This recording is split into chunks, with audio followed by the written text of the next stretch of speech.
a Nathan Berman, nuestro expositor. Nathan es chileno norteamericano, vive fuera de Chile, corrígeme Nathan, desde el año 72, más o menos. Yes. Lleva cerca de 40 años viviendo en Estados Unidos. Se ha dedicado a estudiar la historia de Estados Unidos. Vive la mitad del tiempo allá y la parte en Chile, pero a esta altura de la vida ha pasado muchísimos años más fuera de Chile que en Chile. De modo que es un ciudadano del mundo, como se podría pensar. Y hoy día va a tocar un tema que es de alto interés. Es la crisis racial de Estados Unidos y cómo esa crisis empieza a impactar al resto de países del mundo. Antes de dejar con la palabra a Nathan, va a ser una cuestión de unos 20 minutos, luego vamos a hacer una ronda de preguntas de 2 minutos cada el que quiera preguntar o hacer alguna intervención. La respuesta de Nathan, una segunda ronda de preguntas y finalmente cerraría nuestro invitado. Antes de ofrecer la palabra, quisiera contar una pequeña anécdota. Cuando invité a un montón de gente que me ha invitado, alguien me preguntó si el expositor era de color. Entonces dije que efectivamente era de color, que era de color blanco. Pero ahí quisiera una pequeña adquisición. El blanco, si ustedes toman la rosa cromática en una rueda de cartulina, donde están todos los colores, lo hacen girar a toda velocidad el color que aparece del blanco. El blanco es la suma de todos los colores. Y el negro es la ausencia de luz. El único momento que existe el color negro es a medianoche en punto, cuando termina el proceso de que el sol se extingue y empieza el amanecer.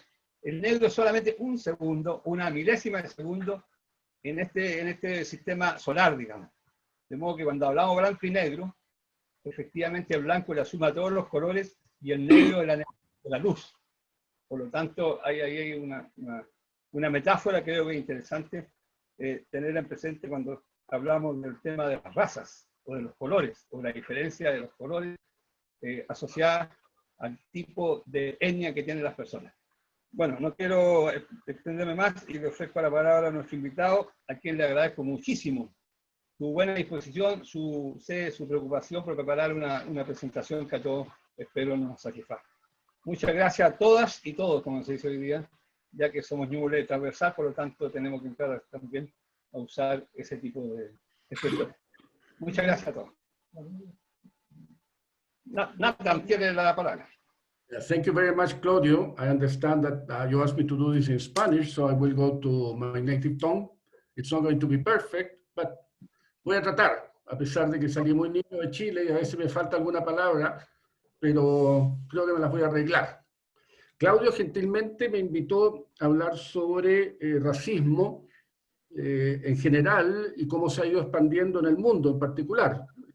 Sería lo que está fuera de Estados Unidos. Ahora, el racismo en Estados Unidos, que es lo que más o menos yo conozco también un poco de racismo en Europa, donde viví muchos años, antes de viajar a Estados Unidos, definitivamente, es bastante distinto de lo que se entiende por racismo. Y me explico. Cuando nosotros vemos en la televisión los últimos eventos de Estados Unidos, el asesinato de George Floyd en Minneapolis, en Minnesota, y lo que ocurrió después con las protestas, los saqueos, etc., estamos en realidad ante algo que ni siquiera es racismo, es un asesinato, puro y simplemente, ¿no? Entonces uno se pregunta si ese policía blanco lo hubiera hecho con un delincuente o una persona completamente inocente blanca. La respuesta corta es que no sabemos, ¿cierto? No lo sabemos porque la policía americana es bastante brutal. Pero lo que sí sabemos es que hay un pattern, un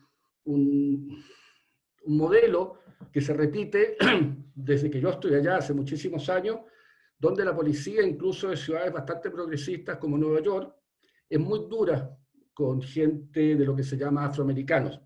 Eso es algo que se ha visto. Es dura en general, la policía americana es dura en general, y hay que entender también que la policía americana no está sujeta a reglas federales. Estados Unidos es un país muy grande, tiene 50 estados semisoberanos, donde no hay en realidad una policía federal, excepto el FBI, ¿cierto?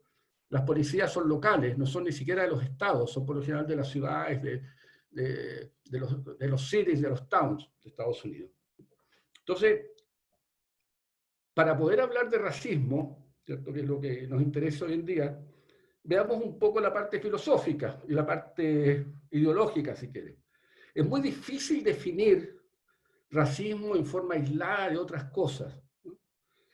Se puede ver más bien dentro de lo que es la intolerancia, de lo que es la segregación, de lo que es la discriminación. Curiosamente, las Naciones Unidas tienen una definición de racismo que dice más o menos que el racismo es un grupo que piensa que su raza es superior a otras razas. Bueno, también sabemos que los ismos significan algo que es preponderante. Socialismo se ocupa de lo social, ¿cierto? Marxismo de Marx, en fin, millones de ismos. Entonces el racismo obviamente tiene que ver con raza. Las Naciones Unidas definen racismo, pero no definen raza. Y eso es bastante importante, porque el concepto raza es bastante nuevo, comenzó recién en el siglo XIX, en Francia, en Alemania, y tuvo su apogeo con el nazismo, obviamente, ¿no? Y el holocausto de judíos, de gitanos y de otros pueblos. Entonces, para hablar filosóficamente de racismo, probablemente tendría que ser otra ocasión. Es muy complicado. Ni siquiera se sabe a ciencia cierta de dónde viene la palabra raza, ¿cierto? Y además, los investigadores no saben lo que es una raza. Les voy a dar un ejemplo. En los años 70, en Addis Abeba, cerca de Addis Abeba, la capital de Etiopía, se encontró un esqueleto muy antiguo, 4,5 millones de años aparentemente, y ese esqueleto era de una mujer, un hominido que llaman, ¿no? Hasta ese momento el más antiguo que se había encontrado, y uno de los investigadores, un señor inglés, dijo, lo estudió obviamente, y dijo, hay menos diferencia entre un hombre blanco y un hombre negro que entre dos hombres blancos. Es decir, no hay diferencias. La raza es una cosa, ¿no?, de lo que llamamos raza, que realmente es un fenotipo, un color un poco distinto. Y entre medio hay millones de tonalidades, ¿no? En Estados Unidos, por ejemplo, existe el concepto del octorum, ¿no?, que es aquel que tiene un octavo de sangre negra y se considera negro. El presidente Obama. Nadie diría que el presidente Obama es medio blanco, todos dicen que es negro. Bueno, el presidente Obama tiene una madre blanca, completamente blanca, y un padre de Kenia, ¿cierto? Pero es negro, porque esos son los conceptos que se usan en Estados Unidos. Bueno, vamos a la parte práctica del racismo americano. ¿Por qué existe el racismo americano? ¿Por qué hablamos siempre del racismo americano, no hablamos del racismo francés o el racismo inglés, etcétera? La respuesta simple es que está institucionalizado. Estuvo institucionalizado y hasta el día de hoy, ustedes se van a sorprender, yo no soy ningún revolucionario, pero hasta el día de hoy está institucionalizado, de otras formas, pero lo está. 1619 se considera el inicio del comercio de esclavos en Estados Unidos. Eso es cuando llegaron los primeros cargamentos, los primeros barcos con esclavos de la costa oeste de África, partían esencialmente de Senegal, de Ghana, lo que hoy en día son esos países, que fueron en algún momento colonia, pero incluso antes de ser colonia de las potencias europeas. ¿Quién los mandaba? No había europeos ahí. Muchas veces eran mismos africanos los que cazaban, realmente cazaban con Z, los ponían en barco y por un par de monedas los mandaban a Estados Unidos. Entonces ya estamos a 401 años de cuando comenzaron los primeros esclavos desde África, porque hubo otros esclavos, hubo esclavos indígenas, como también en América Latina, y hubo esclavos chinos más tarde.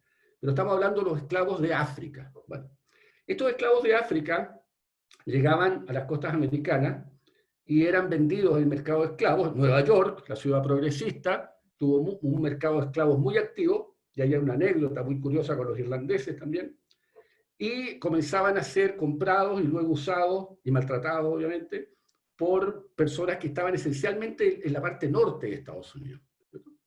Porque siempre pensamos en los esclavos en la parte sur. No, esto era la parte norte. En 1776 las 13 colonias famosas deciden independizarse de su majestad británica y aparece el problema de la esclavitud, que ha sido un problema eterno en Estados Unidos. Es el problema de Estados Unidos hasta el día de hoy. ¿Qué pasa? Que los estados del norte, por lo general, dicen: queremos ser una república sin esclavos. Todos los hombres son libres. Los estados del sur, que ya tenían algunos esclavos, no tantos como ocurrió después, dicen: no, no aceptamos eso. Bueno, se llega a una solución de compromiso y para evitar que las 13 colonias se transformen en lo que después se transformó Sudamérica, o sea, muchos países separados, los estados del norte aceptan que continúe la esclavitud. Bueno, no los tenían, no tenían esclavos, pero aceptan que se prorrogue la esclavitud. Eso ocurre en 1776. Unos años después, 1789, se llega a la Constitución de Estados Unidos, la Constitución más antigua del mundo. Y la Constitución de Estados Unidos, que la escribe esencialmente Thomas Jefferson, dice: un hombre de color vale 3/5 partes de un hombre blanco.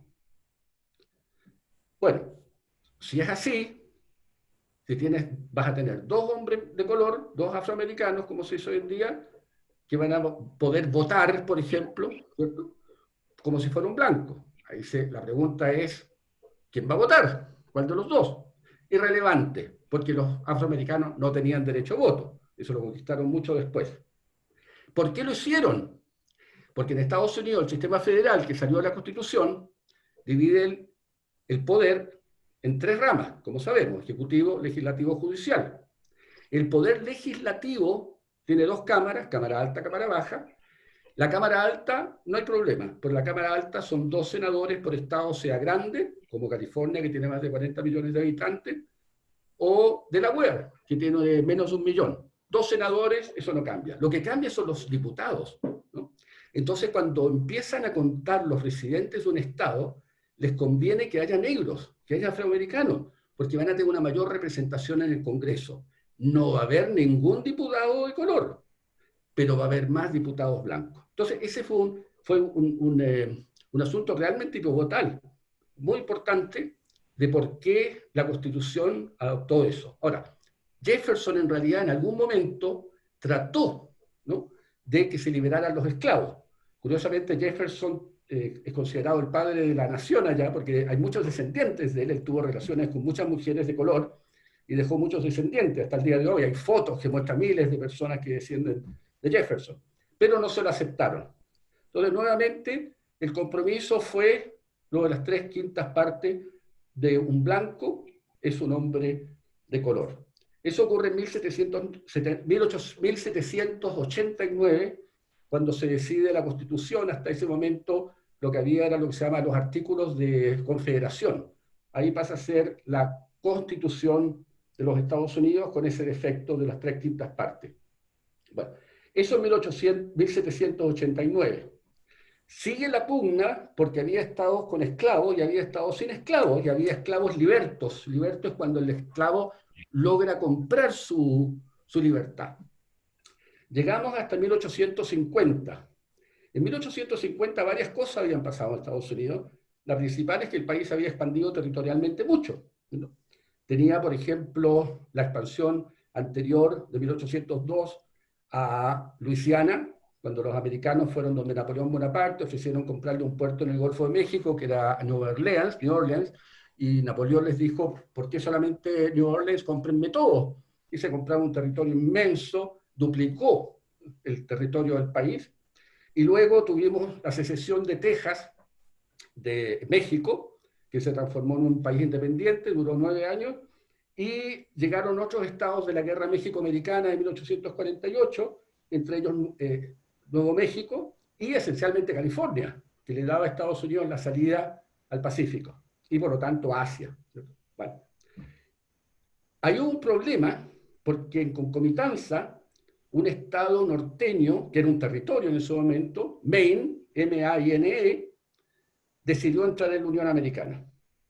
Maine es tan al norte que está al norte de Canadá, de algunas partes de Canadá, obviamente, ¿no? O sea, si uno ve el mapa, Maine está hacia el noreste y Quebec está más, la ciudad de Quebec, ¿no? y Montreal están más abajo, están más al sur. Ese Estado pide entrar, pero pide entrar con la condición que la esclavitud sea abolida, que no haya esclavitud. Eso no lo aceptan los Estados Unidos.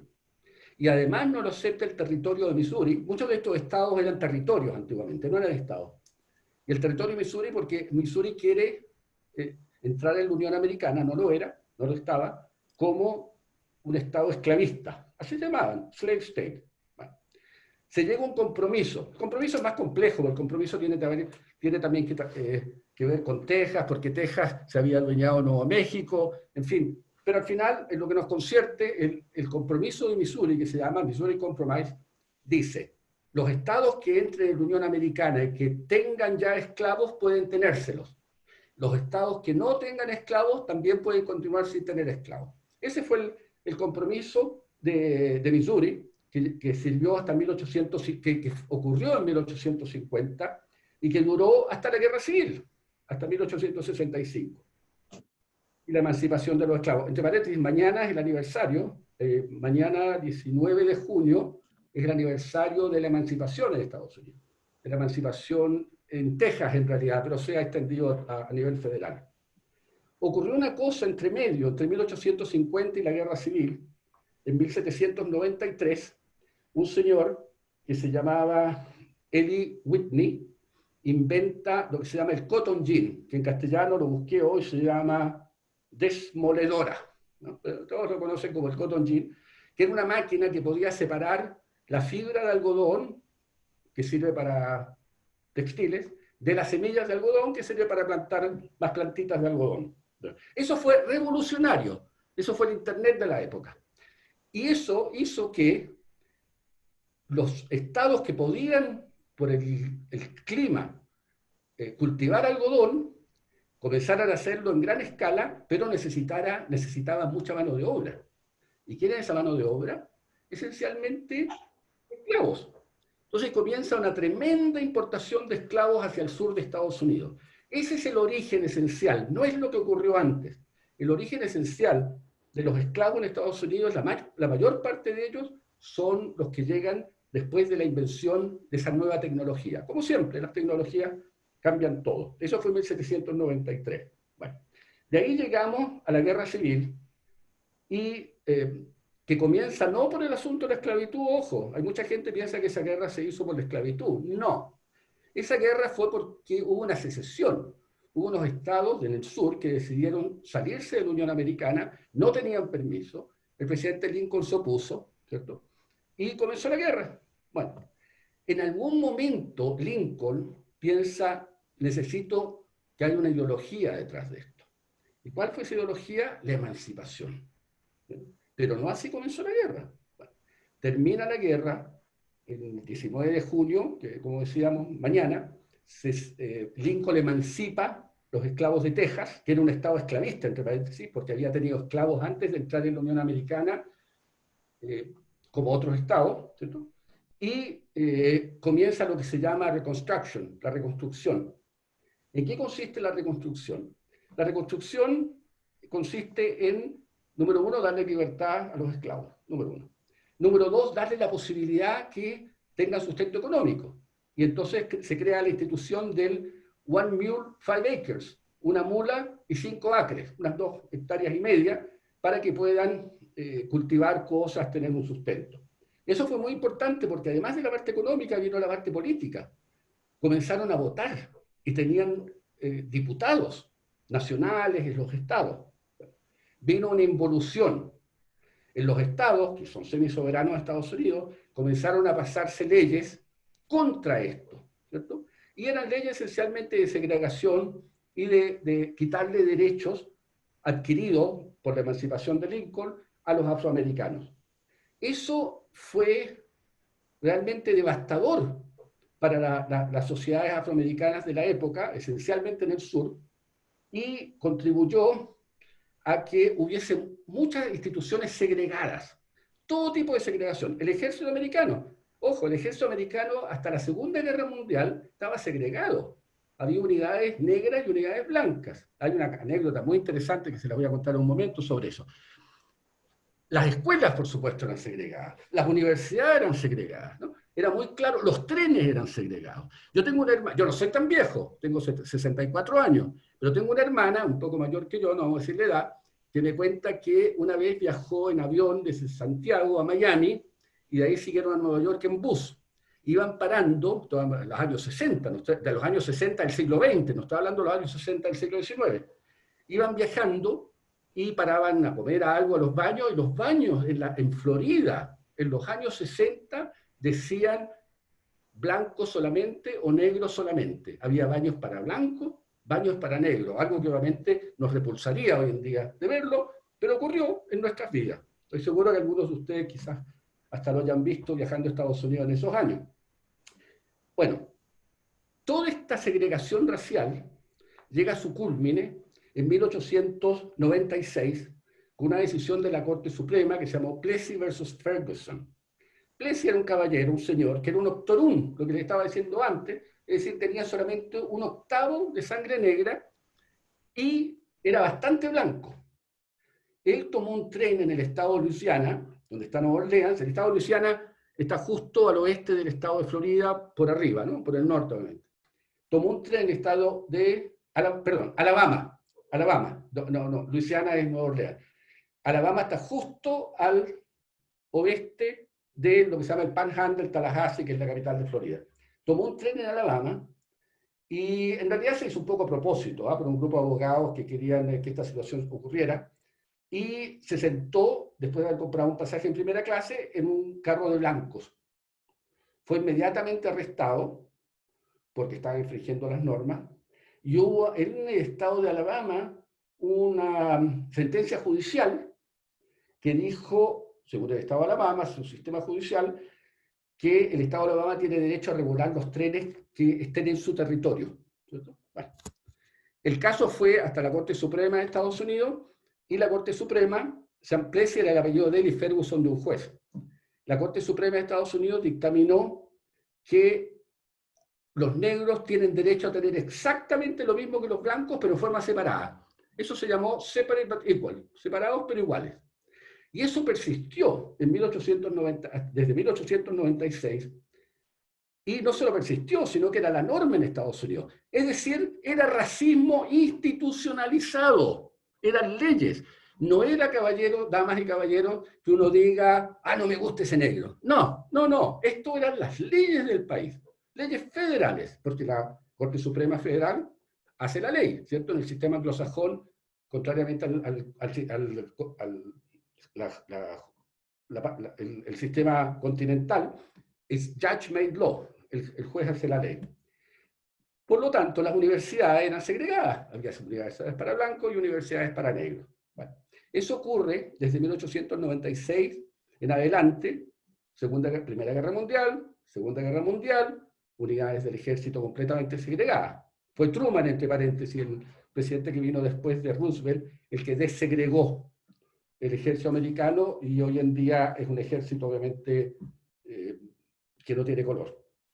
Bueno, llegamos a 1954. 1954 empieza la era moderna, o casi. Una sentencia de nuevo de la Corte Suprema. Ustedes saben, la Corte Suprema americana tiene un poder enorme, ¿cierto? La Corte Suprema americana saca una nueva sentencia que se llama Brown versus Board of Education. El señor Brown quería ir a una escuela de blancos y él era negro.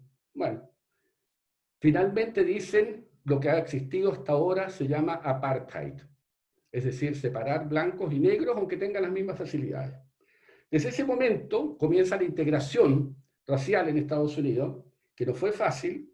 Los presidentes tuvieron que mandar tropas a las universidades para escoltar a estudiantes negros que entraran en las universidades blancas, y así ocurrió por 10 años, hasta 1964, cuando el presidente Johnson, que era un sureño conservador, ¿cierto?, logra convencer al Congreso que pase lo que se llama el Civil Rights Act, los derechos civiles, o creo que se llaman derechos humanos en América Latina. Bueno, y no bastó con eso. Al año siguiente, el 65, pasaron el Voting Rights Act, para que todos pudieran votar, independientemente del color.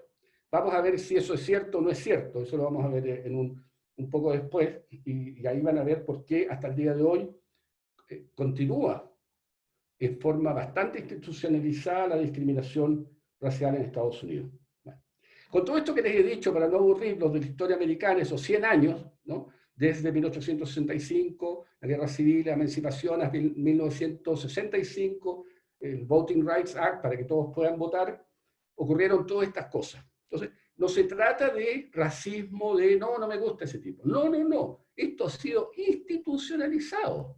Ahora, les voy a contar un par de anécdotas. Anécdota número 1.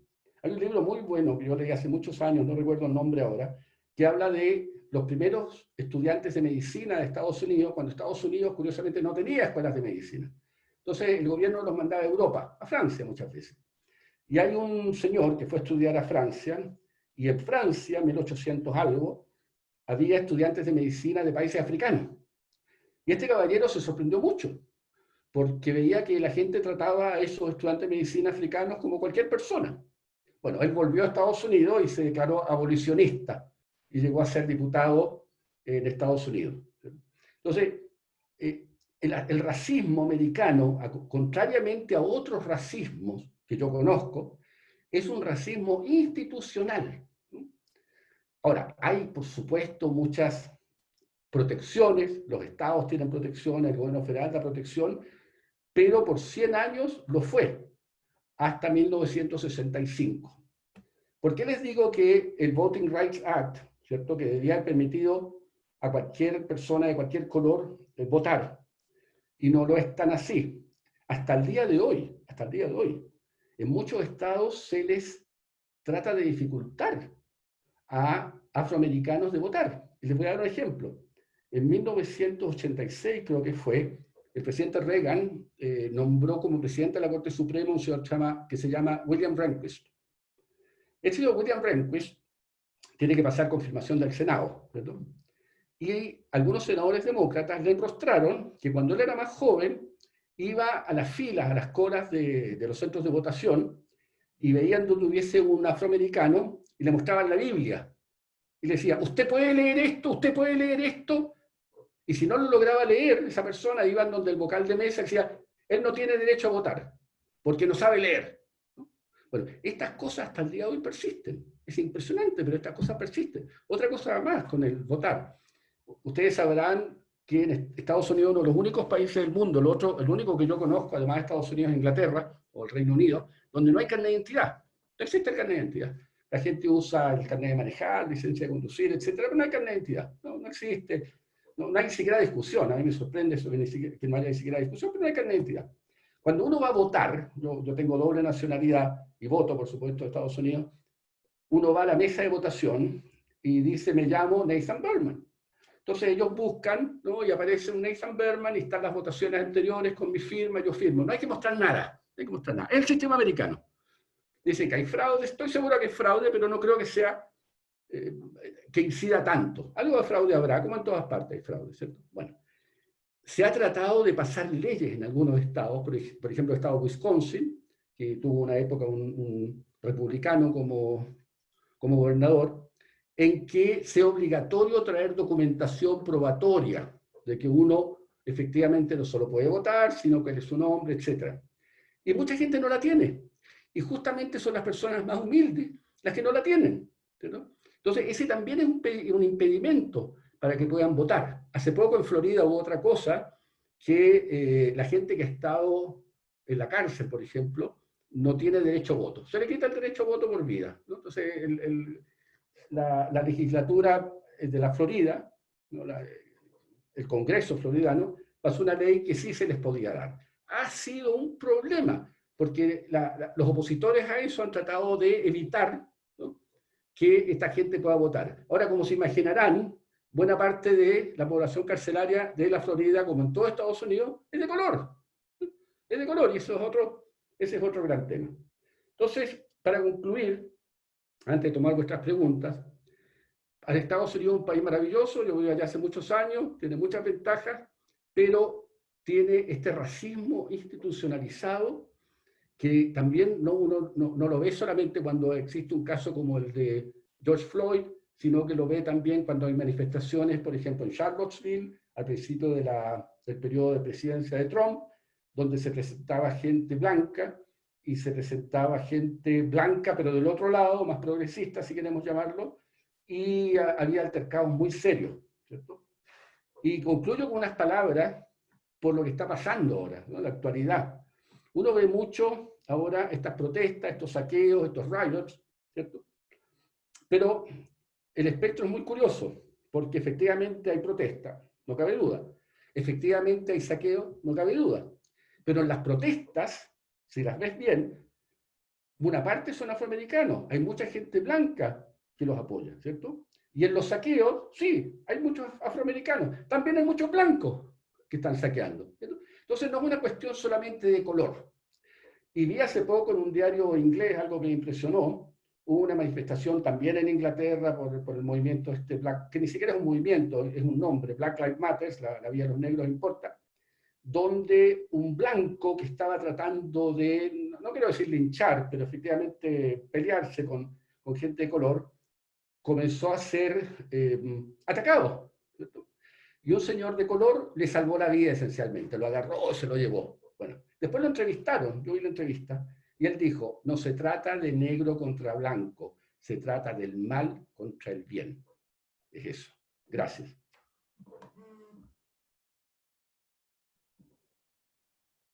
No escucho nada. Muchas gracias, Norman, por tu exposición. Nathan. Es o Natán o Natalio en Chile. Natalio es... tu padre fue diputado por Vivo Vivo hace años, muchos años. Así es, diputado comunista. Algunos de ustedes a lo mejor lo conocen. Y bueno, alguien hizo una pregunta, vamos a partir por ahí. Yo mismo la voy a formular, que la hizo Carlos Smith, que pregunta cómo se delimitaron las fronteras de los Estados Unidos. Pues, Carlos Smith. La otra pregunta que le hace Patricio Huepe dice, la reforma a las policías, ¿en qué consiste? Así como nosotros también la necesitamos, o sea, la pregunta es que si ese tipo de reforma a la policía podría ser un modelo para seguir en Chile, así lo entiendo yo. No sé si alguien más quiere hacer preguntas, la pueden hacer desbloqueando su micrófono o la hacen por el WhatsApp, como quieran. Está ofrecida la palabra. Perdona, Claudio, una cosita de orden. ¿Esto va a estar grabado? Sí, se está grabando. Ya, gracias. ¿Respondo? ¿Sí? O si no sé si alguien quiere más hacer alguna consulta específica. Respecto a las fronteras... Perdón. Ricardo. Sí. Agradezco mucho la descripción, creo que ha sido muy completa y con un desarrollo histórico muy notable, con los hitos claramente diseñados. Ahora, mi pregunta tiene que ver más que con la institucionalidad, con el comportamiento de las personas. ¿Cuál es el desarrollo que se está teniendo en Estados Unidos? ¿Es creciente el número de personas que está rechazando la segregación o los residuos de segregación que puedan existir? ¿O eso sigue estancado? ¿O al contrario, se aumentan las personas que buscan segregar y hacer difícil la participación de los negros en el espectro político, económico, social del país? Esa es mi consulta. Nathan, yo la pregunta hace bastante años atrás, unos 25 años, o 30, no sé, ya no me acuerdo mucho. Cuando yo era director de Gendarmería, visité varias cárceles norteamericanas. Algunas de ellas en el estado de Florida y otras en el estado de Washington. Y había una cosa que tú señalaste a la pasada. La mayoría de los presos eran negros o latinos. Se veían muy pocos presos blancos, como nosotros entendemos que es un blanco. O sea, como tú no había muchos presos, como de tu aspecto, para poder graficar. ¿Cuál es la relación que hay entre pobreza y discriminación racial? Porque me llamó la atención. En Estados Unidos yo vi solamente negro y latino en las cárceles, casi no vi americanos como uno lo entiende que son los americanos más clásicos. Ok. Freddy Casino, desbloquea tu micrófono, así que hace una pregunta.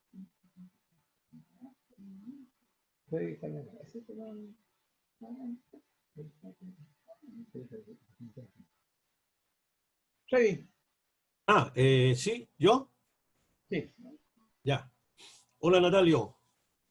Hola. Interesante tu exposición, sobre todo que él la ha vivido por 40 años en el escenario mismo. Yo quisiera hacer una observación pequeña antes de preguntar.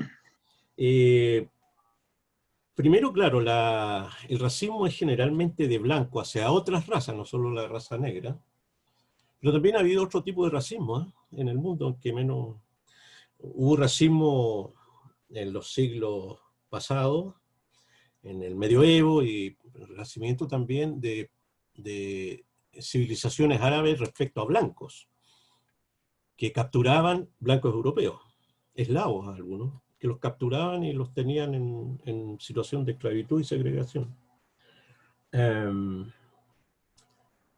Eso, lo segundo es que me alegra que tú uses la palabra negro.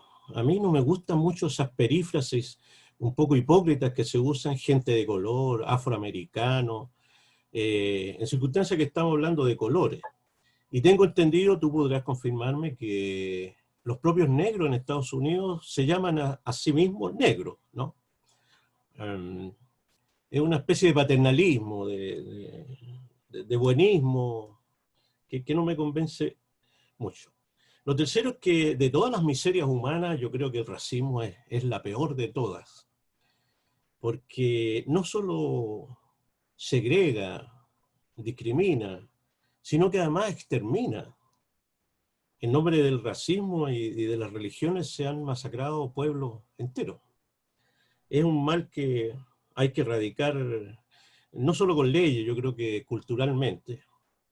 Lo que quiero preguntarte, Natalio, es que viendo algunas escenas producidas después de la muerte de Floyd, escenas de desorden en Nueva York y saqueo, vi que la mecánica o el procedimiento era parecido, es decir, desfilaban multitud de gente pacíficamente protestando y se separaban de esa marcha una decena, por lo que vi, bueno, estaban cubiertos, encapuchados y asaltaban un negocio.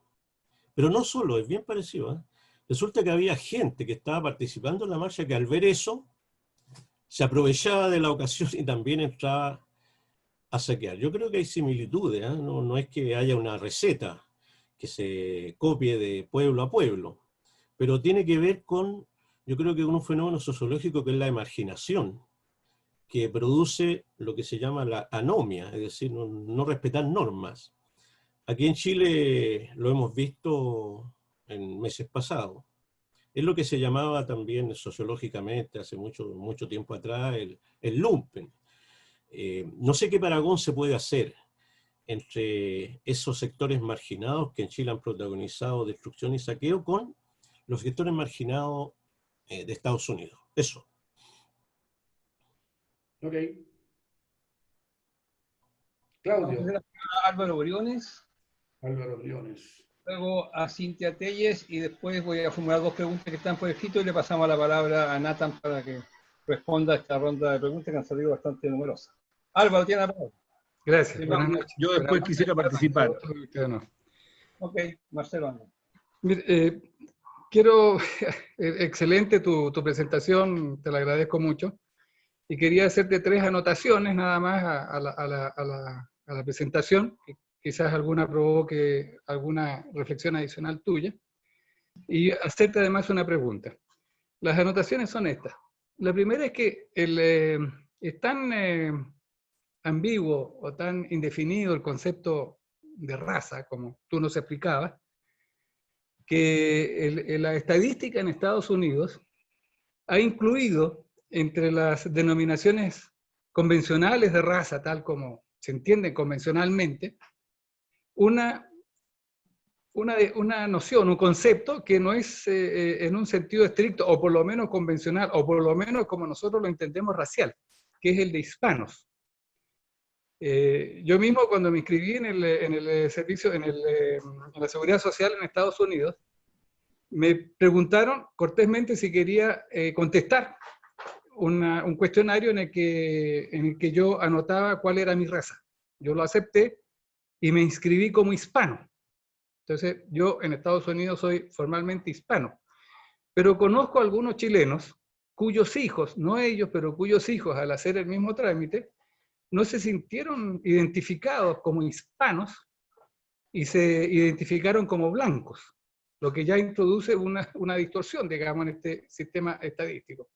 Pero lo más interesante es que en la categoría hispanos podía haber gente de raza negra, ¿no? Una persona negra de Colombia o de, en fin, de cualquier país donde proviniera, siempre que fuera hispano. O podría ser de origen palestino, o podría ser de origen asiático, ¿no?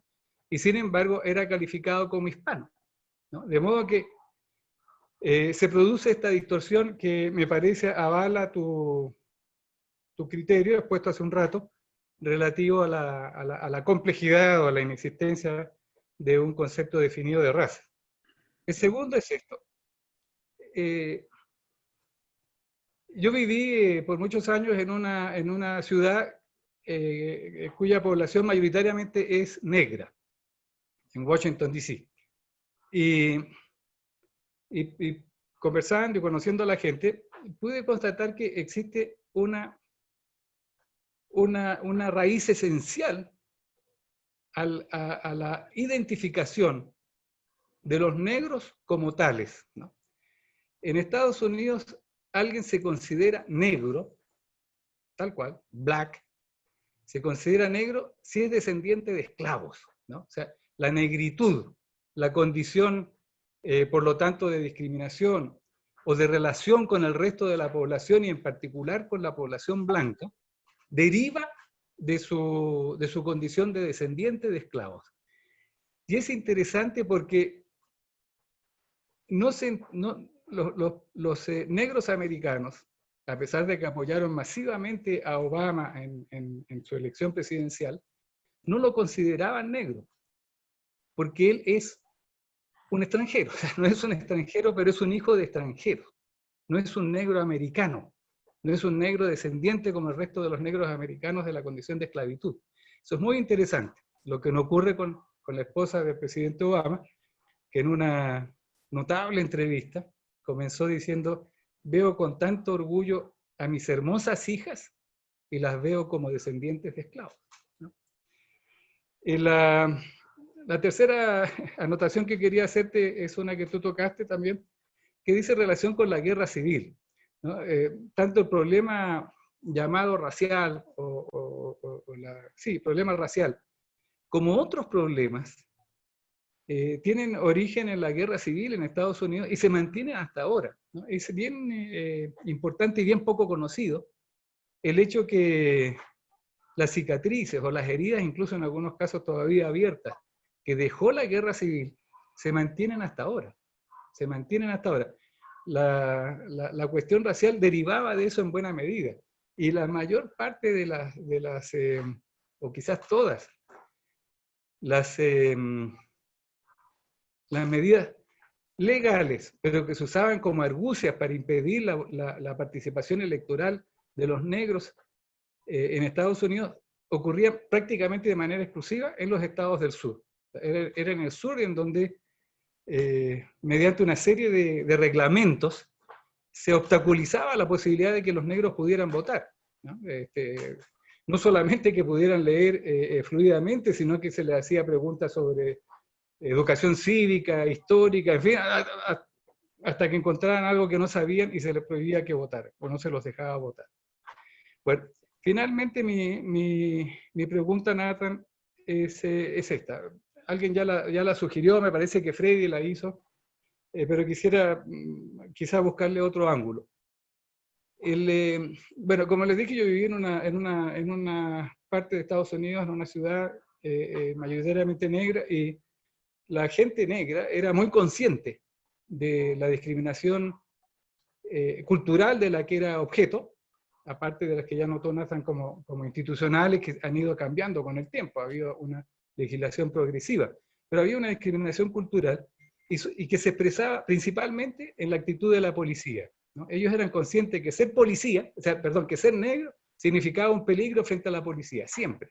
Y en determinados barrios era un peligro latente, inmediato, ¿no?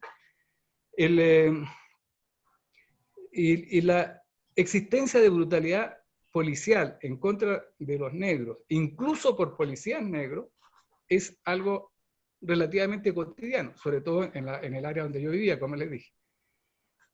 Sin embargo, solo de tanto en tanto se producen estos alzamientos, estas verdaderas movilizaciones, gigantescas movilizaciones, y me parece que ninguna como la que está ocurriendo hoy día en Estados Unidos a raíz de un acto de brutalidad policial contra una persona de raza negra. Entonces lo que quería preguntarte, Nathan, que creo que complementa la pregunta de Freddy, es si no crees tú que la razón que está detrás de esta movilización colectiva, de este alzamiento colectivo, a pesar de que la brutalidad sea prácticamente algo cotidiano, como dije, sea una razón mayor, de otro carácter, más estructural dentro de la sociedad americana.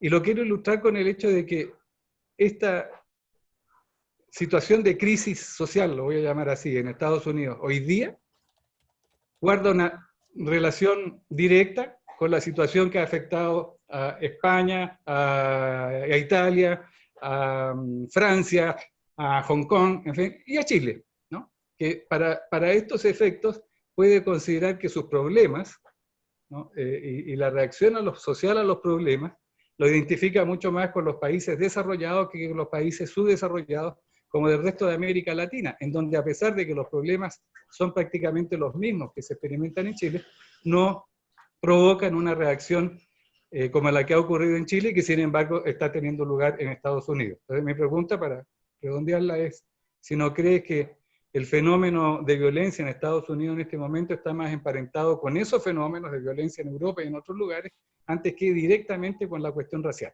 Perdonen que me haya extendido quizás demasiado, y gracias a todos y a todas.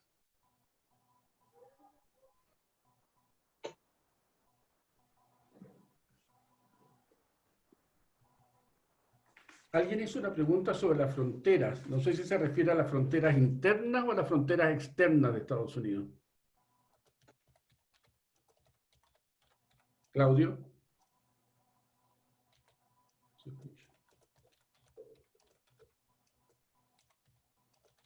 Claudio, ¿estás sin micrófono? ¿Se me escucha o no? Perdonen que me entrometa, pero leí la pregunta a la que hacía alusión Claudio y se refiere a las fronteras internas. ¿Cómo se definieron las fronteras entre los estados? Preguntaba alguien. Pues alguien preguntaba eso, las fronteras internas, ¿cierto? Cintia, ¿me escucha? Entre estados. ¿Se me escucha? Sí, sí. Cintia tiene la palabra, Cintia. Cintia Telles. Oye, hola, buenas noches a todos. Un millón de gracias. Bueno, agradecer a Nathan por la exposición, que me pareció clarísima, e ir a una reflexión a propósito de lo mismo y también una pregunta que yo creo que Álvaro me interpretó mucho a propósito de la misma. Cuando hablamos de racismo, cuando hablamos de discriminación, fundamentalmente lo llevamos... tenemos la tendencia a llevarlo a Estados Unidos y a identificarlo solamente con los negros y los blancos. Y me parece que es bastante más amplio el concepto de racismo y de discriminación. Y lo vivimos nosotros, los vivimos con nuestros pueblos, con nuestro propio pueblo, que es más racista que nosotros como pueblo chileno, que discriminamos a los nuestros, nuestra población indígena, nuestra población de Pascua, por ejemplo, donde ni siquiera respetamos la lengua que ellos siguen manteniendo y que debieran mantenerse. Igual en la población carcelaria, como decía Claudio, hoy día es la pobreza la que más se puede ver, ¿verdad? En la población carcelaria. Y esta discriminación es institucional, y es institucional no solo en Estados Unidos, sino que lo vemos también en Europa, lo vemos en Chile, y lo vemos en Israel, lo vemos en los países árabes, ¿no? Lo vemos, por ejemplo, en Bélgica, donde la obligación era estudiar solamente, las universidades solamente eran en francés, teniendo una población neerlandés o flamenca, como llaman ellos, enormemente grande, y solamente en los años 70 recién pueden, a partir del año 60 y tantos, si pueden los flamencos empezar a estudiar en su lengua, y que hoy día son mayoría, ¿no? En Bélgica. En Israel vemos toda esta discriminación institucionalizada a propósito del pueblo palestino. Bueno, y así, o sea, me parece que, como bien también decía Álvaro, hoy día es más estructural el levantamiento, digamos, contra esta discriminación que solamente blancos y negros. No sé cómo lo ves tú ahí, Nata, mi pregunta. Muchas gracias. La última pregunta sería para Marcelo Avendaño. Sí, gracias, Claudio. Oye, una pregunta dirigida a Nathan. Primero que nada, le agradezco la exposición súper lúcida, muy clara, y le quería hacer una pregunta respecto de lo que él mismo planteaba, con respecto a la institucionalización del racismo en los Estados Unidos. Porque probablemente en muchos otros países no sea tan evidente como en este caso. Pero la pregunta concreta es si hoy día él considera que hay aún dentro de la ley, en algunos o en todos los estados de los Estados Unidos, para poder tener una buena comprensión de eso, si existen aún leyes discriminatorias así tan evidentes como la que él enumeró hace un momento. Nada más eso. Y le agradezco la exposición. Ahora, encantado de poder después consultar, porque es muy ilustrativo, y si nos puede dar algún tipo de bibliografía para poder profundizar en esto, me parecería súper bueno. Gracias. Gracias, Marcelo. Hay dos preguntas que son muy cortas y ya queda con la palabra. Una dice, ¿cómo se compara el racismo hacia los negros y hacia los asiáticos y latinoamericanos? Y luego Pedro Melín pregunta, ¿qué tan internalizado está el racismo incorporado en la formación de los cuerpos policiales?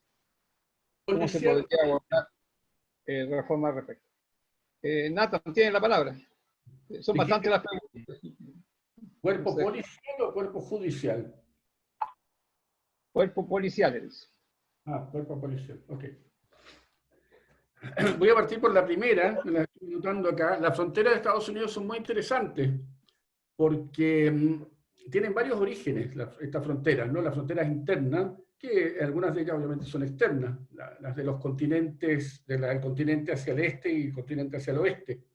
Estados Unidos, cuando nació con las 13 colonias, era un país bastante pequeño, son estados muy pequeños en relación a lo que son lo que es Estados Unidos hoy en día, y lo que son los territorios de América Latina, en fin, del continente americano. Para Europa no, Europa occidental es muy pequeña. Argentina puede cubrir toda Europa occidental, ¿cierto? Europa occidental todos sabemos, sobre todo si hemos viajado para allá, que es un continente o un semicontinente muy pequeño. Pero las 13 colonias, en comparación a lo que son hoy, eran infinitesimales, ¿cierto? Ahora, después de las 13 colonias, hubo varias adquisiciones. Estados Unidos adquirió Luisiana, lo que era Luisiana en esa época, un territorio inmenso que iba desde el Golfo de México hasta Canadá, del emperador Napoleón Bonaparte. Dos emisarios a hablar con Napoleón. Necesitaba, como les conté antes, comprarse un puerto en el Golfo de México, y ese era Nueva Orleans. Y Napoleón, que tenía problemas con los ingleses, tenía muchas guerras con los ingleses en Norteamérica, quería deshacerse de esa guerra, y les ofreció venderles todo Luisiana. Y Luisiana ahí llegaba desde el Golfo de México hasta Canadá, territorio enorme, que dobló al país de la mañana. Pagaron los americanos 2 centavos por acre, ¿no? O sea, nada, ¿no? Muy poco. Entonces, después vinieron otras adquisiciones, como la de Alaska. a Rusia, a un zar ruso, se la compraron en $7.2 millones. Florida se la compraron a los españoles. La frontera entre los ejércitos españoles y los ejércitos ingleses era la ciudad de Savannah, en Georgia, que es el estado que está justo sobre Florida, un lugar precioso. Después tenemos, por ejemplo, hacia el oeste, Texas, que era parte de México. En Texas empezaron a llegar pioneros, colonos del norte que hablaban inglés, que eran protestantes y que no sabían castellano. El gobierno de México los dejó entrar bajo 3 condiciones, esas mismas: que adoptaran nacionalidad mexicana, que aprendieran castellano y que se convirtieran al catolicismo. Prometieron y no cumplieron. Y después de un tiempo se segregaron de México, se declararon república independiente por 9 años y luego accedieron a la Unión Americana. Justo al oeste de México está Nuevo México, que Texas en algún momento dijo que es nuestro, ¿no? Pero le hicieron entender que no era de ellos. Y Nuevo México y otros estados como Arizona, que está justo al oeste, Utah, que está hacia el norte, Nevada, todos salieron de la Guerra México-Americana de 1848. Y el Gran Premio, California, ¿cierto? California salió también de esa guerra. Y la razón ideológica, si quieren, probablemente una razón mercantilista también, pero la razón ideológica es el Manifest Destiny, ¿no? Es decir, Estados Unidos quería llegar del Atlántico al Pacífico. Y efectivamente lo hizo. Incluso hay asuntos religiosos ahí que quieren expandir la fe protestante hacia China, ¿no? Estados Unidos en el siglo XIX mandó muchos misioneros a China. Era muy común en esa época. Entonces, eso es más o menos la formación. Hay unos estados en el norte, Wisconsin, que era parte de la corona francesa, ¿no? Además de Luisiana. Wisconsin tiene ciudades como Fond du Lac, el fondo del lago, ¿no? Entonces, eso viene de la corona francesa. Y una curiosidad para un país unitario como Chile es que en Estados Unidos, por ejemplo, la ley tributaria es ley local. Hay una ley federal, pero se apoya sobre la ley local. Hay 9 estados en Estados Unidos que se llaman Community Property States, es decir, los estados donde la propiedad es comunal, en común, donde se considera que los bienes del marido automáticamente son la mitad y la otra mitad son de la mujer, aunque los haya traído todo el marido. Y el sueldo, ¿no? Un señor en Luisiana, por ejemplo, que gana $100.000, se considera que la esposa gana $50.000, aunque no trabaje, digamos, fuera de la casa, trabaja solamente en la casa. Son curiosidades estas, pero es una formación muy, muy dispar, adquisiciones, guerras, todo tipo de cosas, ¿cierto? Bueno, eso era sobre las fronteras internas. Freddy decía lo de los negros, efectivamente yo estoy de acuerdo con él. A mí me sorprendió mucho en Estados Unidos cuando escuchaba afroamericano, porque para mí los está dividiendo de los otros africanos, ¿cierto? O sea, si tú dices afroamericano, ya estás excluyendo a los negros de Francia, son los afroamericanos. Eso a mí me chocaba. Yo creo que es un eufemismo, hay cosas peores que decir la palabra negro en Estados Unidos. Están en el cartel que me mandó Claudio, en el afiche, que mi esposa, que es americana, me dijo, ese afiche jamás se habría podido poner en Estados Unidos, ¿no? Que usa una palabra muy fuerte sobre los negros, los afroamericanos. Entonces, esa, digamos, es mi opinión. Álvaro trajo a colación un asunto muy interesante, realmente muy interesante, que es la casillita esta que está en el censo. Cada 10 años hay un censo de Estados Unidos, que te piden declarar tu etnia, ¿cierto? ¿Y qué pone uno? ¿Qué pone uno? ¿Qué es un hispano? Tal como decía Álvaro, hay hispanos que son negros y hay hispanos que son cubanos, ¿no? De descendencia catalana. Por ejemplo, en Cuba había muchos catalanes hasta la revolución de Fidel, y son blancos, de ojos azules, son de origen probablemente germano. Los catalanes eran esencialmente germanos que llegaron a Cataluña, a esos territorios. Entonces, es muy complicado, ¿no? Y además hay, por ejemplo, preferencias en las universidades para entrar si tú eres hispano, pero no si eres brasileño. Entonces, ¿cómo defines eso? ¿Cierto? ¿Por qué los hispanos sí, los brasileños no, que son esencialmente hispanos de alguna manera, ¿no? Entonces, eso es bastante artificioso. Eso también siempre me molestó en Estados Unidos. Y leí por ahí que en Francia no existe eso, por ejemplo. En Francia no te preguntan cuál es tu etnia. Y sabemos todos, por haber visto el último Mundial de Fútbol, que hay mucha gente de África. En Francia ya nadie les pregunta en ningún censo a qué grupo étnico pertenecen. Entonces, ese es un asunto muy interesante y yo creo que también tiene que ver un poco con el racismo intrínseco, ¿no?, que hay en Estados Unidos. Alguien preguntó por el asunto cultural, si hay más o hay menos hoy en día. Difícil saberlo porque la gente miente, ¿cierto? Entonces, yo creo que muy poca gente te va a hacer un comentario antinegro, anti-afroamericano, ante lo que sea, pero lo sienten, ¿cierto? O sea, culturalmente es muy difícil saberlo. Obviamente existe, no cabe duda que está a flor de piel, y dentro de las policías, que decía Claudio, yo creo que no hay ningún cuerpo policial, ningún manual policial que lo diga, pero también estoy seguro que de alguna manera existe, porque lo vimos lo de las cárceles, lo que comentaba Claudio también. En la tercera parte de la juventud negra o afroamericana de Estados Unidos ha estado involucrada en asuntos judiciales. La tercera parte, ¿cierto? Y una de esas razones, por ejemplo, lo que teníamos en Nueva York hace un par de años con el Bloomberg, que se llama Stop and Frisk. Venían un muchacho negro, inmediatamente lo paraban y lo revisaban por si no tenía una pistola, ¿cierto? Probablemente no se lo hacían a un muchacho blanco. Entonces, yo creo que en las policías americanas efectivamente existe eso. ¿Cómo reformarlas? Muy difícil, muy difícil. En Chile, hasta donde yo sé, están los carabineros y la PDI. Estados Unidos, la única policía federal es el FBI, sobre el cual el gobierno federal tiene injerencia. Las policías son locales allá. Los estados tienen lo que se llaman los troopers, ¿no? State troopers. Pero en realidad están para resguardar que la gente no corra en las autopistas estaduales.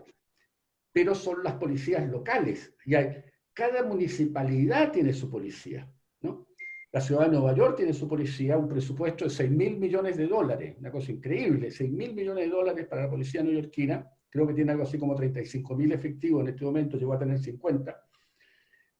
Entonces no hay forma de reformarla. El presidente Trump hace poco dio una orden de reformar las policías, es lo que se llama pie in the sky, ¿no? Es decir, no va a ocurrir, no va a ocurrir porque no tiene injerencia. El gobierno federal, así como en Chile he visto estos días, el gobierno central tiene problemas con los alcaldes. En Estados Unidos el gobierno federal siempre está en litigio con los estados, y los estados son semisoberanos, ¿no?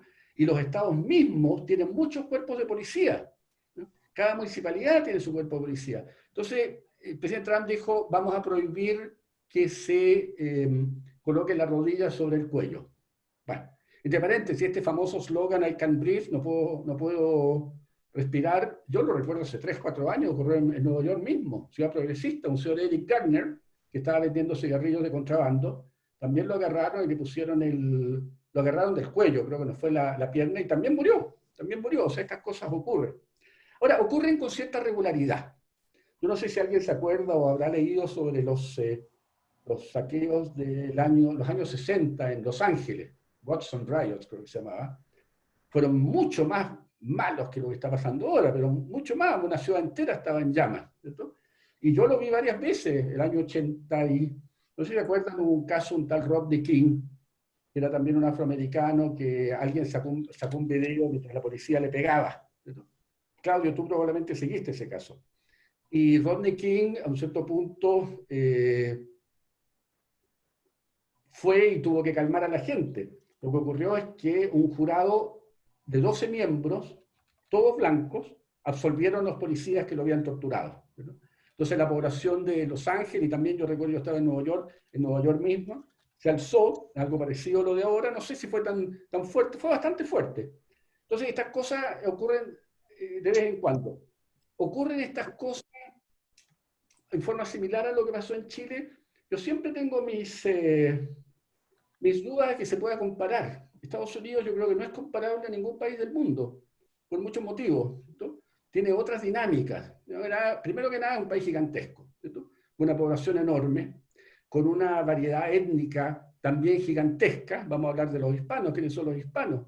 ¿Cierto? Están los mexicanos, están los cubanos, están los puertorriqueños, están los hondureños, ¿no? Todos son hispanos, aunque sean negros, blancos, amarillos o japoneses, ¿no? O asiáticos, todo hispano.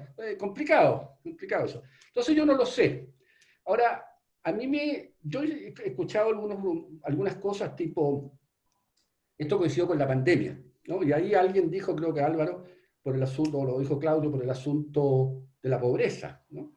Igual que en Chile, ha aumentado la pobreza en Estados Unidos, mucha gente de clase media ha perdido sus trabajos, creo que hay 40 millones de cesantes, algo así en este momento, un poco menos, ha ido bajando porque la economía está abriendo, y puede ser que eso también haya afectado, ¿no? Es decir, a lo mejor esto no hubiera ocurrido en septiembre, ¿no? O en octubre, antes que comenzara la pandemia. Difícil saberlo. Efectivamente, la buena parte, no sé el porcentaje, buena parte de la población carcelaria es negra, ¿cierto? Buena parte de eso, una parte es hispana también.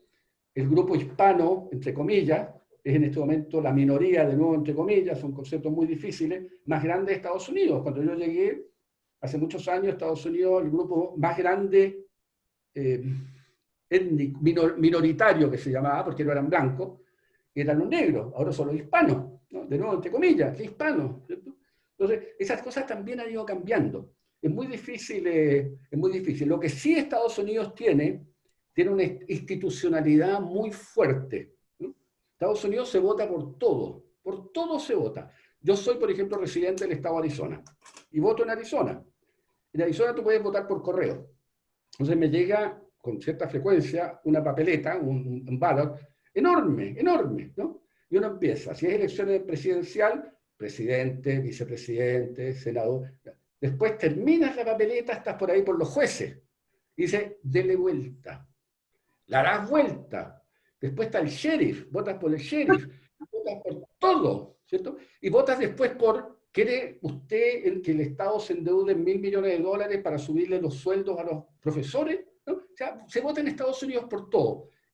Ahora, muy poca gente vota, ¿cierto? Muy poca gente vota, pero se vota por todo. Hay una institucionalidad muy fuerte en Estados Unidos. Entonces, yo creo que es difícil comparar con lo que pasó en Chile a partir de octubre o con lo que pasa en otras partes. Con lo que decía Cintia, me parece, ella tiene toda la razón, existe la discriminación lingüística también. Yo recuerdo de niño en Chile, venía a cantar acá un tal Joan Manuel Serrat, un cantante de la época, creo que está vivo todavía, y cantaba en catalán, que estaba prohibido en España.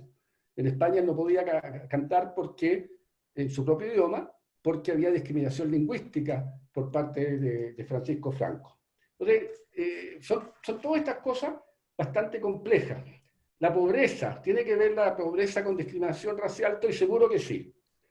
Yo tengo una hija en Estados Unidos, cuando era chiquitita, estaba en la escuela de música, y tenía unos compañeritos, eran tres mellizos creo, el papá negro, con un abogado, un cargo muy alto en la General Electric, la mamá médico cirujano, ¿no? Era también negra, un poco más blancuzca, y ella contaba de su bisabuela y del slave master, ¿no? Cómo se refería el dueño de los esclavos hacia la bisabuela, o sea, estaba presente en su familia.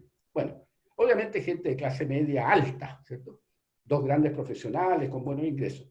Fue en algún momento el cumpleaños de estos niños, los mellizos, fuimos para allá, una casa en Long Island que tú llegabas, ¿no? Y tenía solamente la entrada, era como entrar a un estadio, larguísima, yo llegué en un auto chiquitito, autos enormes, y resulta que había un solo negro ahí, excepto la familia. Todos sus amigos eran blancos, ¿no?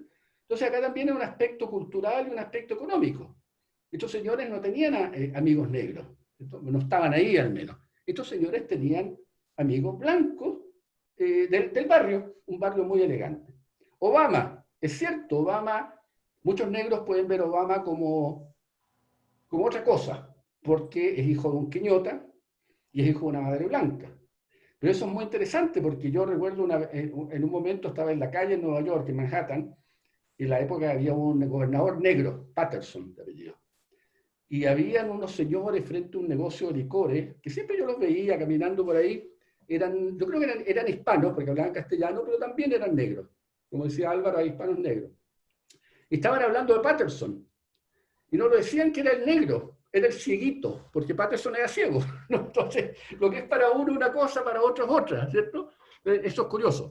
Pero Barack Obama, para los blancos es un negro, no nos olvidemos de eso. Es decir, para los afroamericanos puede ser otra cosa, pero para un blanco es negro, sin duda, ¿cierto? A pesar de que no es descendiente de esclavos, como el Octerún, que les decía.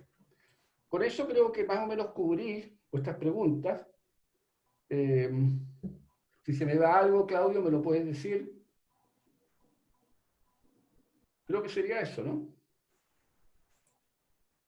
Gracias, Nathan.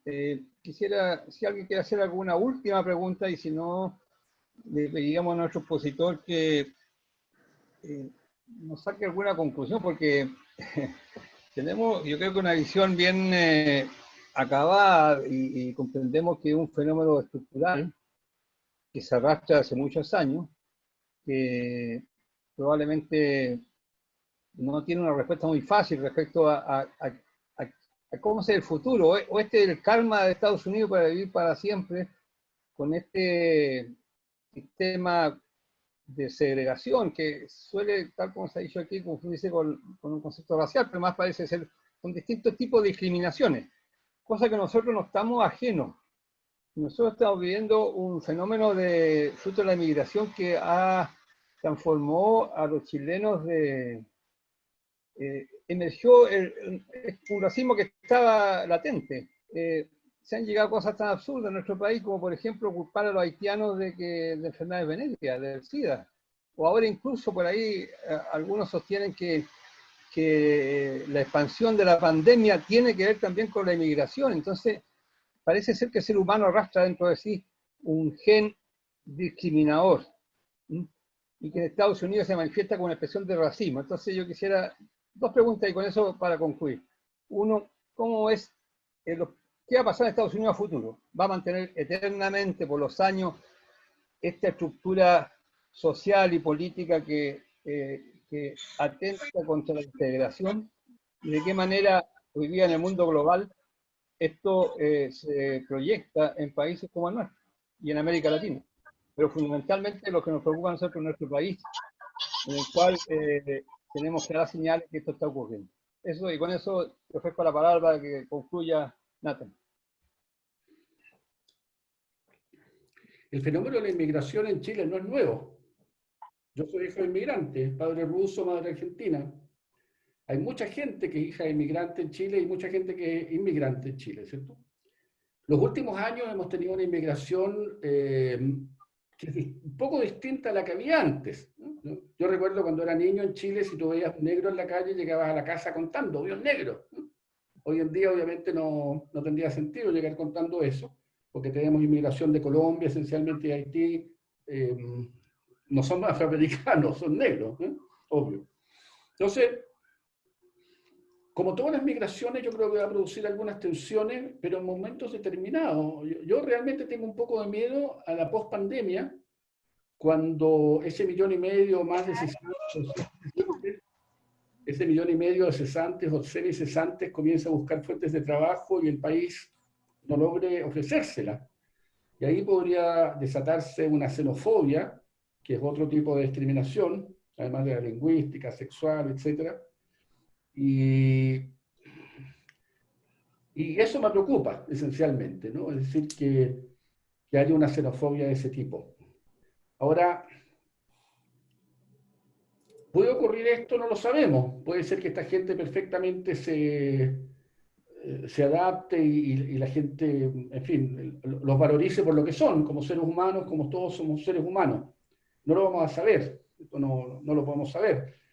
Yo viajo bastante al Perú, y en Perú hay una cantidad de venezolanos enorme, yo creo que incluso más que en Chile, y ya hay mucho resentimiento contra los venezolanos. Hay realmente mucho resentimiento contra ellos. Entonces, como dice Claudio, esto parece ser un asunto humano, hay que encontrar el culpable, el que me trajo el SIDA, el que me trajo el virus, el que me trajo eso. Quería contarles, quizás para cerrar, una anécdota que es bien interesante sobre Estados Unidos. Les voy a contar antes, que ocurrió durante la Segunda Guerra Mundial. Las unidades del ejército estaban segregadas, había unidades blancas y unidades negras. Un famoso escuadrón de pilotos negros, los Tuskegees, hace poco se murió uno de ellos, o el último. Y había cantantes blancos y cantantes negros que iban a entretener las tropas.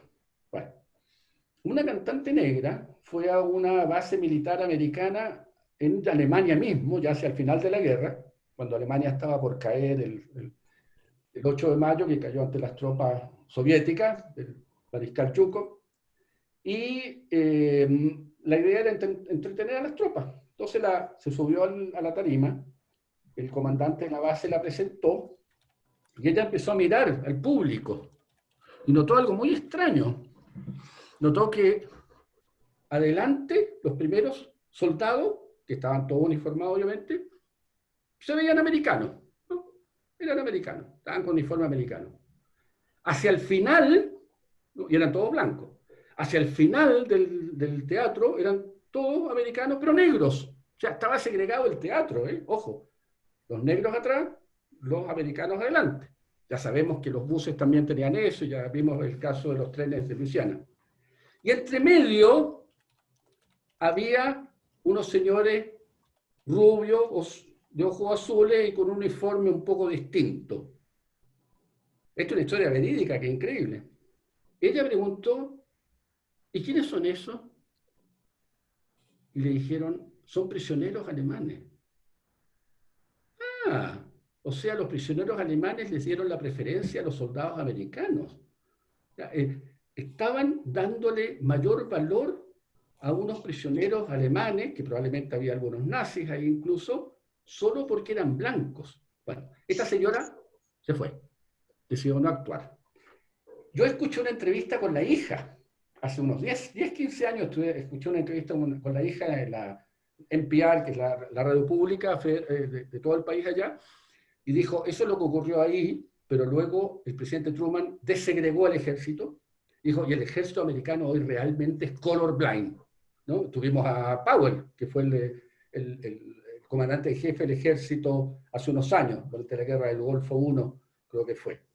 Pero ese es un caso interesante, es decir, el racismo estaba tan institucionalizado en Estados Unidos que prefería darle la preferencia en un teatro a prisioneros alemanes, nazis, el enemigo, que a tu propia gente, a tus propias tropas.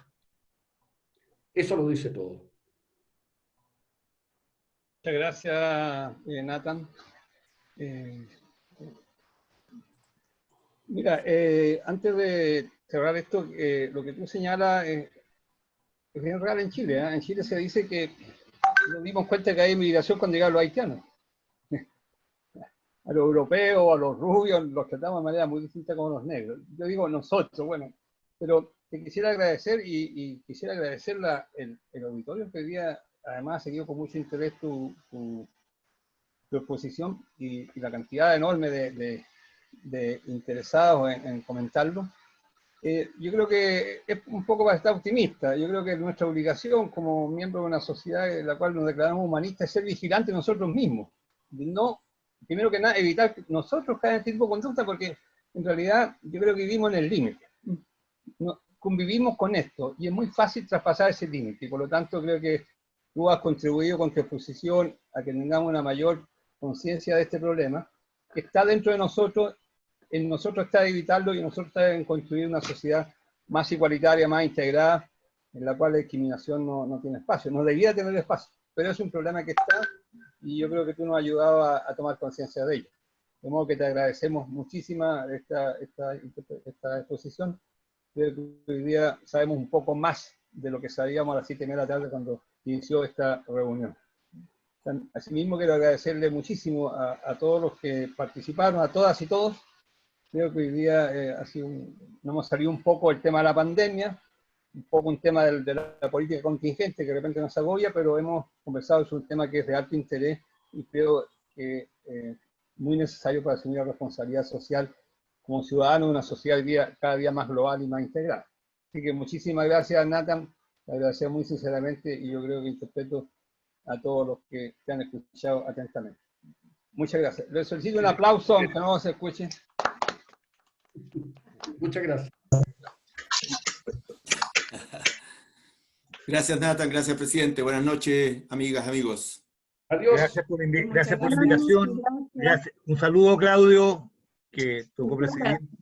Igual Álvaro Briones por ahí que lo escuché. Saludos, ¿no? Sí, gracias por la invitación. Interesante. Un abrazo. Un abrazo. Vamos a seguir. Claudio, gracias, Nathan. Vamos a seguir. Chao, Claudio. Chao, Marcela, Gladys, Cintia. Gracias.